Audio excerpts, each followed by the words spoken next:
ओम गण गणपते नमः।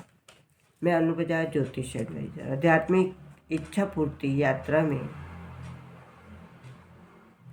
आप मेरे साथ चल रहे हैं। शिव महापुराण की कथा में 20वां अध्याय सुन रहे हैं। ब्रह्मा जी ने कहा, हे नारद, हिमाचल ने सब सामग्री एकत्र करके बारात ठहराने के लिए बहुत लंबा चौड़ा श्रेष्ठ भवन निर्मित करा, जहाँ एक ओर भगवती आदिशक्ति, दूसरी ओर परम पुरुष शिव सदाशिव हो। वहाँ किसी प्रकार की कमी हो कैसे सकती है। अब तुम शिव जी का हाल सुनो। जब शिव जी ने हिमाचल का पत्र पढ़ा तब उन्हें बहुत हंसी आई। फिर उन्होंने हिमाचल के गर्व को नष्ट करने के लिए चरित्र किया। उन्होंने अपना स्वरूप एक बूढ़े जैसा बना लिया। तदुपरांत अपने बैल को भी बूढ़ा बनाकर उनके ऊपर बैठकर फिर अपने साथ 2 शिष्यों को ले डमरू तथा सिंगी को बजाते हुए अलग अलग शब्द का उच्चारण करते हुए भयानक वेश बनाए हिमालय के नगर में जा पहुँचे। वहाँ जाकर एक बाग में ठहर गए। इधर राजा हिमाचल बारात आने की प्रतीक्षा कर रहे थे। अस्तु उन्होंने जब सिंगी डमरू का नाच सुना तो बहुत से लोगों को बारात देखने के लिए भेजा। वे सब मनुष्य गिरजा की सहेलियां उस स्थान पर जा पहुंची जहाँ अवधूत स्वरूप शिवजी बैठे हुए अलग अलग शब्द का उच्चारण कर रहे थे। उन्होंने शिवजी के पास पहुंचकर पूछा, हे योगीराज, तुमने कहीं शिवजी की बारात तो नहीं देखी? ये सुनकर शिवजी ने उत्तर दिया, हम ही गिरजा के दूल्हा हैं, हम ही बाराती हैं। हमारे साथ 2 शिष्यों के अतिरिक्त कोई नहीं आया।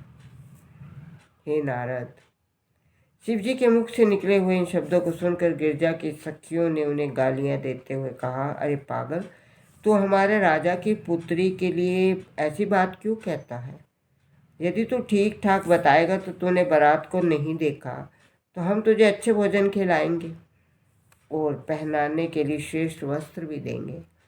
ये सुनकर शिवजी ने अपना पहला उत्तर दोहरा दिया। कहा, हे सखियों, तुम गिरजा से जाकर कह देना हम वही व्यक्ति हैं जिन्हें पुरोहित लगन चढ़ा कर आया है। गिरजा हमें अच्छी तरह जानती है, अतः वह सब कुछ बता देगी। यह सुनकर सब स्त्रियों ने शिवजी की लात घूसों से खूब पिटाई की तथा पांव पकड़कर चारों ओर घसीट डाला। इसके बाद उन्होंने नाखून से चुटकियों से उनके पवित्र शरीर को जगह जगह काटा। किसी ने उनके बैल को लकड़ी से मारकर भगा दिया और किसी ने उनके साथ छोटे छोटे नंग धड़ंग बालकों को ऐसे जोर जोर से चांटे लगाए कि वे रोते हुए भाग खड़े हुए। नारद, उन स्त्रियों ने ये उद्यम केवल इसलिए किया था कि वे शिवजी की माया में मोहित होकर उन्हें पहचानने में असमर्थ थी। शिवजी ने उनकी इस मारपीट का बुरा न मानते हुए हंसते हुए कहा, स्त्रियों, ससुराल में इस प्रकार मार खाना भी अच्छा लगता है। तुम अपने मन किसी प्रकार का संकोच मत करना, जिस प्रकार चाहो मुझे तंग कर लो। ये सुनकर स्त्रियों तथा पुरुष शिवजी को छोड़कर अपने घर को लौट आए। जब वे लोग चले गए, शुक्र और शनिश्चर देवता बाल स्वरूप धारण किए शिवजी के साथ थे तथा बैल उन्हें स्त्रियों में कुछ देर पहले मार कर भगा दिया। वे रोते पीटते फिर शिवजी के पास आ गए। उस समय शिवजी से हंसते हुए कहा, तुम लोग अपने मन में बुरा मत मानो, ससुराल में इस प्रकार का आनंद मिलता है।